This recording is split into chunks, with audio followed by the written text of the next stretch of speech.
अरहत वाङ्मय में कहा गया है, नाणेन जान ई भावे दंशनेन उसद्दहे चरित्रेण निगिन्हाई तवेण परिशुद्धई। आज कार्तिक शुक्ला चतुर्दशी है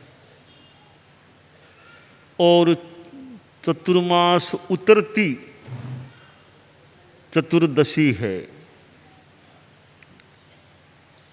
चतुर्मास का प्रारंभ होता है और चतुर्मास संज्ञा है, होने को कभी पंचमास भी हो जाए, पर संज्ञा चतुर्मास है। चतुर्मास का अपना महत्व होता है और चतुर्मास व्यतिरिक्त शेष काल का, चतुर्मास के अलावा समय का भी अपना महत्व होता है। शास्त्रकार ने कहा है कि नाणेन जानई भावे, ज्ञान से भावों को, पदार्थों को, स्थितियों को प्राणी जानता है। ज्ञान का अपना महत्व है। पढ़मम नाणम तओ दया, प्रथमम ज्ञानम ततो दया। पहले ज्ञान और फिर दया आचरण। ज्ञान अपने आप में एक पवित्र तत्व है। ज्ञान भले कैसा भी हो, ज्ञान जानना, अपने आप में ज्ञान का होना, यह ज्ञानावरणीय कर्म के विलय को प्रदर्शित करता है। तो ज्ञान अपने आप में बुरा नहीं और ज्ञेय सभी पदार्थ हैं। संबर निर्जरा भी ज्ञेय हैं तो पाप भी ज्ञेय है, आश्रव भी ज्ञेय है। तो ज्ञान के द्वारा आदमी जानता है। दंशनेन, दर्शन से श्रद्धा करता है। आदमी जान लेता है। अब जिस पर श्रद्धा हो जाती है, आकर्षण हो जाता है, तो वो ज्ञात तत्व आचरित होना आसान होता है। श्रद्धा और आकर्षण न हो तो ज्ञात का अनुसरण और आचरण करना कुछ कठिन भी हो सकता है। तो दर्शन से आदमी श्रद्धा करता है, यथार्थ के प्रति श्रद्धा, देव गुरु धर्म के प्रति श्रद्धा, तत्व के प्रति श्रद्धा। तो दर्शन से श्रद्धा करता है। और अब क्रियान्विति की बात है तो चरित्रेण निगिन्हाई, चरित्र, चारित्र के द्वारा वह निग्रह करता है। अपने मन का निग्रह, वचन का निग्रह, काय का निग्रह, इंद्रियों का निग्रह करता है। तो निग्रह चारित्र से होता है। और चौथी बात है तप, तवेण परिशुद्धई। तप के द्वारा आदमी शुद्धि करता है, शोधन करता है। चतुर्मास का समय होता है, उसमें ज्ञानाराधना भी करने वालों को करनी चाहिए, कर सकने वालों को करनी चाहिए। और दर्शन श्रद्धा का भी जितना विकास हो सके वह भी हो। और चारित्र के द्वारा कर्मागमन के मार्ग को रोकना हो और तपस्या के द्वारा शोधन हो। चतुर्मास में ज्ञान भी अच्छा दिया जा सकता है, लिया जा सकता है। यूँ तो ज्ञान और भी समय में आदत्त प्रदत्त हो सकता है, पर चतुर्मास में चारित्रात्माएं एक जगह स्थिर होते हैं सामान्यतया। यों बीच में कहीं जाएं तो वापिस शाम तक उसी चतुर्मास एरिया में आने की सामान्यतया विधि है, तो प्राय स्थिरता होती है। बिहार वाली समस्या प्राय यानी स्थिति आमतौर से नहीं होती है।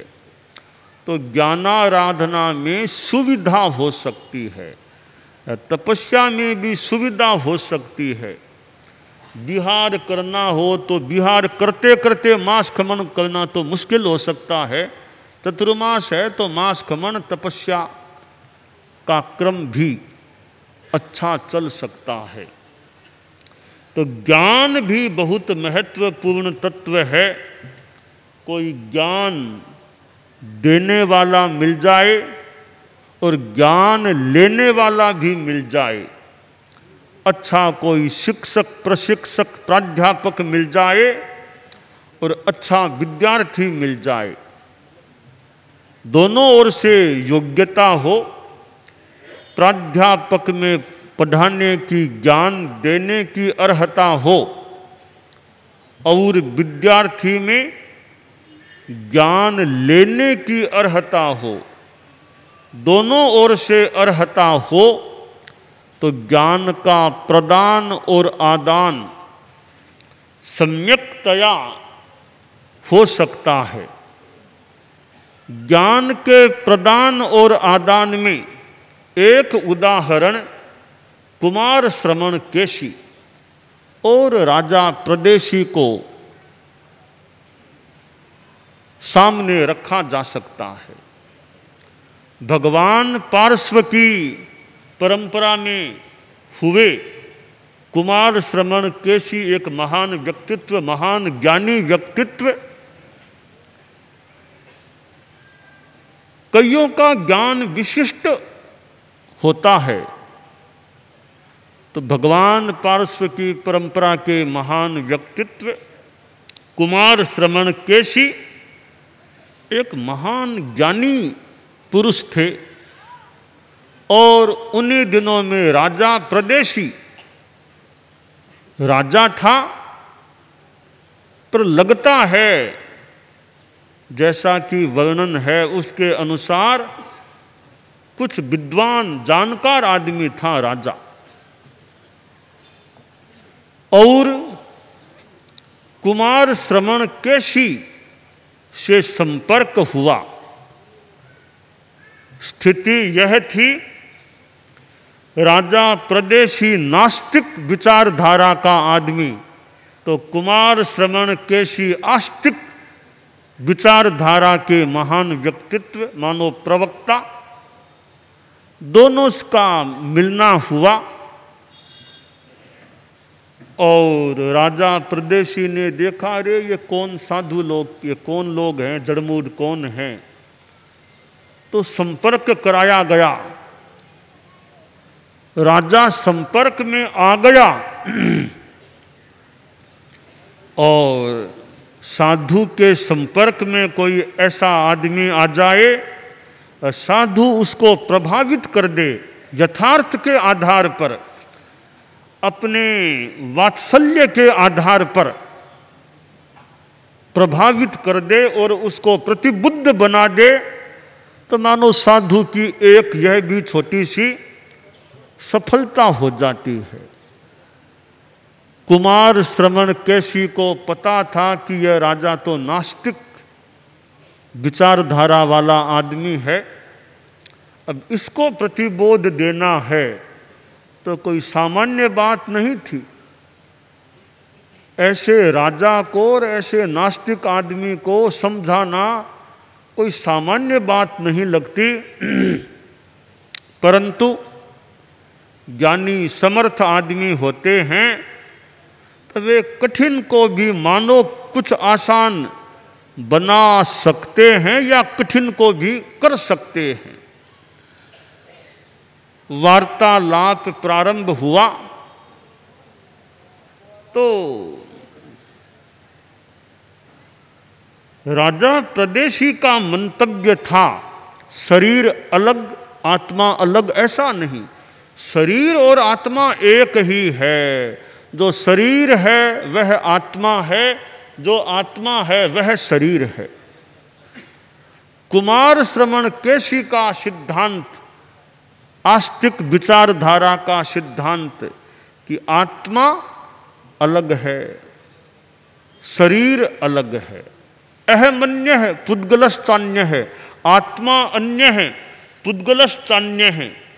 यह है आत्मा और शरीर की भिन्नता का सिद्धांत, जो निर्ग्रंथ प्रवचन का कह दें, कुमार श्रवण केशी का सिद्धांत। अब दोनों के अलग अलग सिद्धांत।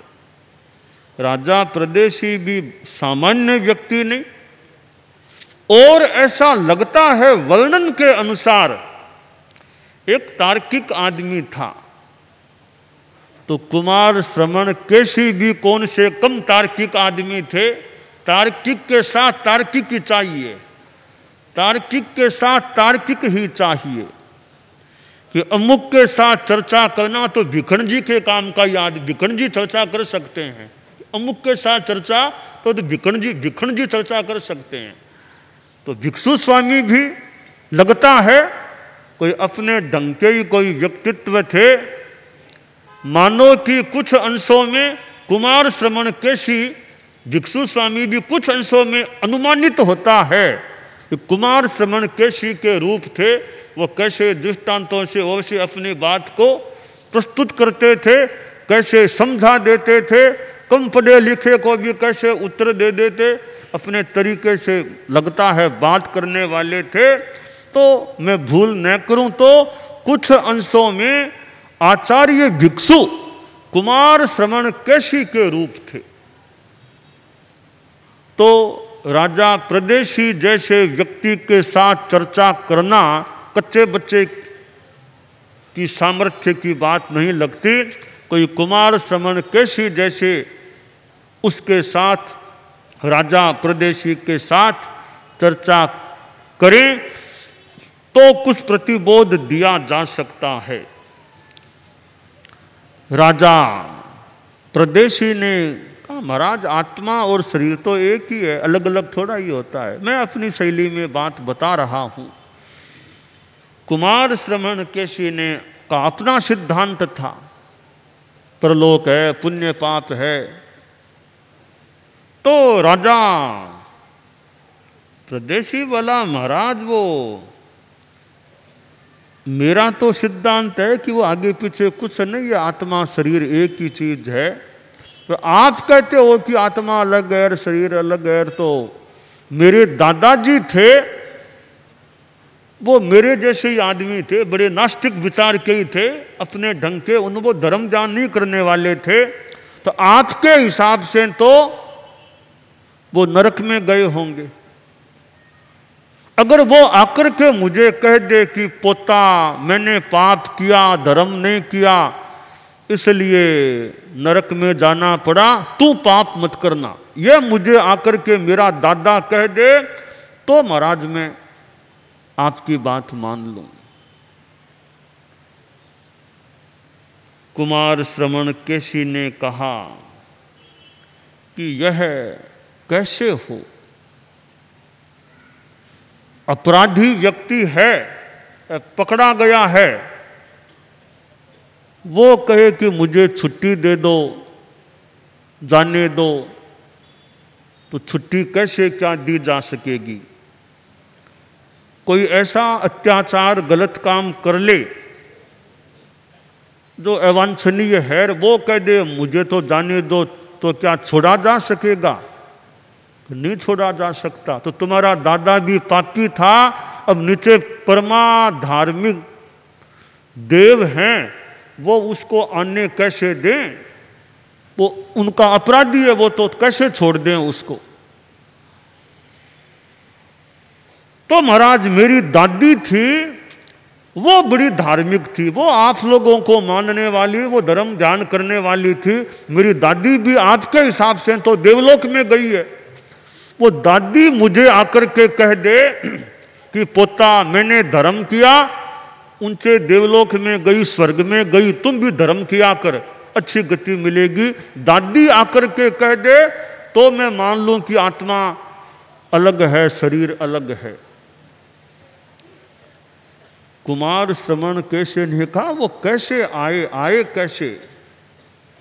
कि तुम मान लो पूजा गृह में जा रहे हो, साथ में सामग्री हाथ में लेकर के मंदिर या पूजा गृह में जा रहे हो, मार्ग में कोई तुमको कह दे कि सर एक बार आप बाथरूम में आ जाइए, एक बार टॉयलेट में आ जाइए, पायखाने में आ जाइए, क्या बीच में जाओगे पायखाने में? गंदी बिल्कुल, क्या गंदी जगह थोड़ी जाऊंगा। मंदिर में पूजा गृह में जाते समय क्या मैं गंदी जगह में जाऊंगा?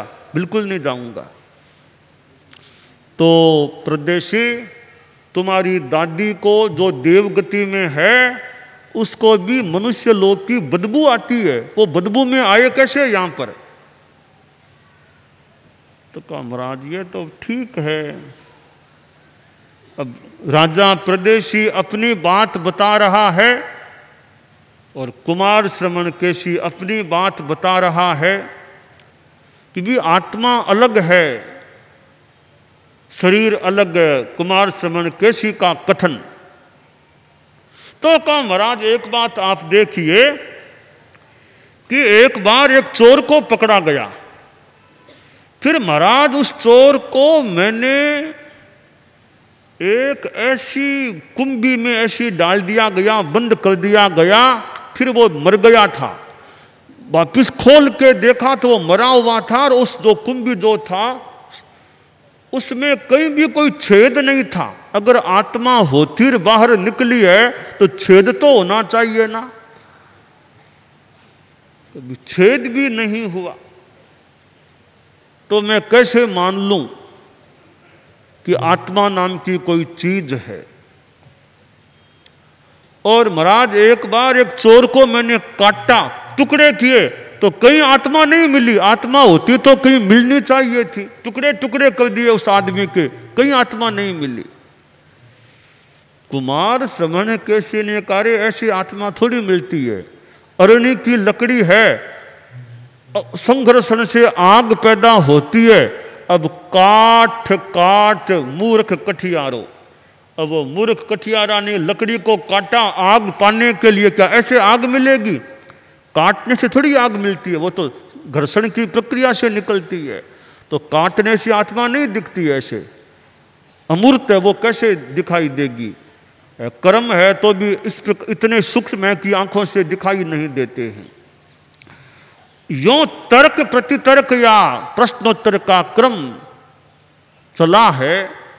तो कुमार श्रवण केशी जैसे प्रवक्ता, मेरे इधर संत लोग बैठे हैं, हमारे संतों में कोई कुमार श्रवण केशी जैसे सामने आए।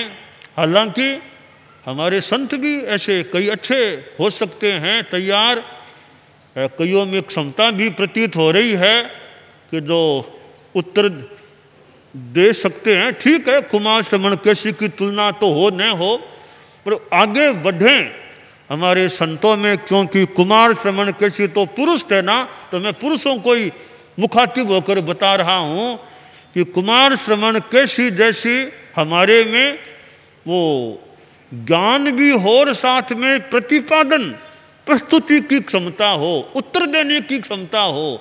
कोई युवक आ जाए, बात करे, आत्मा क्या, पुण्य क्या, पाप क्या, धर्म क्या, लोकोत्तर क्या, आदि आदि प्रश्न करे, तो हमारे संत कुमार श्रवण केशी का रूप धारण करके कुछ अंशों में ही सही कुमार श्रवण केशी बन करके ऐसा समझाए, ऐसा उत्तर दे कि यथार्थ के आधार पर उसको सहमत कर ले कि हाँ बात आपकी सही है, सही बात को हम गले उतार सकें। तो हमारे छोटे संत हैं, वे भी कभी बहुत अच्छे विद्वत्ता युक्त वैदुष्य संपन्न बने, अच्छा प्रतिपादन कर सके, अच्छा व्याख्यान दे सके, अच्छा भाषण दे सके और प्रश्नों का उत्तर दे सके। व्याख्यान देना भी कुछ आसान हो सकता है, प्रश्नों का उत्तर देना वो थोड़ा कठिन कार्य हो सकता है। तो हमारे संतों में वो कुमार श्रवण केशी की तरह प्रश्नों का उत्तर देने की क्षमता का विकास हो और थोड़ा अभ्यास हो, थोड़ा प्रयास हो और ज्ञान अच्छा हो। कि उत्तर बढ़िया कब दे पाएंगे? ज्ञान बढ़िया होगा, साथ में वो कुछ क्षमता वैसी होगी। तो हमारे संत हैं, कई युवा हैं, कई बाल हैं, कई थोड़े प्रौढ़ता की अवस्था में भी आ गए हैं और कोई कोई वृद्धावस्था में भी गए हुए। तो खैर वृद्धों की इतनी बात नहीं भी करें तो कम से कम बालक और युवा संत हैं, उनमें ऐसी वो कुमार श्रवण केशी जैसी क्षमता का विकास हो कि कैसे हम अपनी यथार्थ बात को अच्छी तरह तरीके से समझा सकें, प्रस्तुत कर सकें। तो यह चतुर्मास का समय जो ज्ञानाराधना का भी एक अनुकूल समय हो सकता है और भी तपस्या आदि भी की जा सकती है। तो आज चातुर्मासिक यह चतुर्मास उतरने के समय की चतुर्दशी है। तो हम शेष काल में भी जितना कोई उचित हो, अवसर हो दूसरों को ज्ञान देने का, चतुर्मास में मानो ज्ञान ग्रहण किया तो शेष काल में ज्ञान अब दूसरों को बांटने का, चतुर्मास में भी ज्ञान बांटने का है। और यात्रा में जगह जगह कोई लोग मिल जाएं, विभिन्न लोग मिल जाएं, उनको बताने का, सुनाने का, समझाने का भी प्रयास होना चाहिए। तो कुमार श्रवण केशी एक उत्तर देने में तो मानो आदर्श व्यक्ति हैं और प्रश्न पूछने में मान लो या बातचीत करने में प्रदेशी भी एक अपने ढंग का आदमी है। तो प्रदेशी जैसा कोई युवक मिल जाए तो हमारे संत तैयार रहें, सन्नद्ध रहें कि कैसे यथार्थ उत्तर दे सकें और उसको समझा सकें और कन्विंस कर सकें। वो हकदा हाँ आपकी बात सही है, वो इस प्रकार अंतर्मन से स्वीकार कर ले, ऐसी क्षमता का हमारे में विकास हो, साधना का भी अच्छा विकास हो। तो यह चतुर्मास का समय जो संपन्नता के बहुत निकट आ गया है, मानो 2 रात्रियां अवशेष हैं और कल तो पूर्णिमा है, परसों एकम है। तो कार्तिक पूर्णिमा और एकम ये 2 अहोरात्र हमारे लिए आगम ऐश्वाध्याय के दिन होते हैं। तो साधु साध्वियाँ समणियाँ कल और परसों इन 2 दिनों में आगम स्वाध्याय का यथा विधि वर्जन रखें। न आलम्बन सूत्र का स्वाध्याय न और आगम का स्वाध्याय, ऐश्वाध्याय है कल और परसों। तो ऐश्वाध्याय है तो अपने बिहार की तैयारी और अपना कुछ अन्य स्वाध्याय आदि हो सकता है।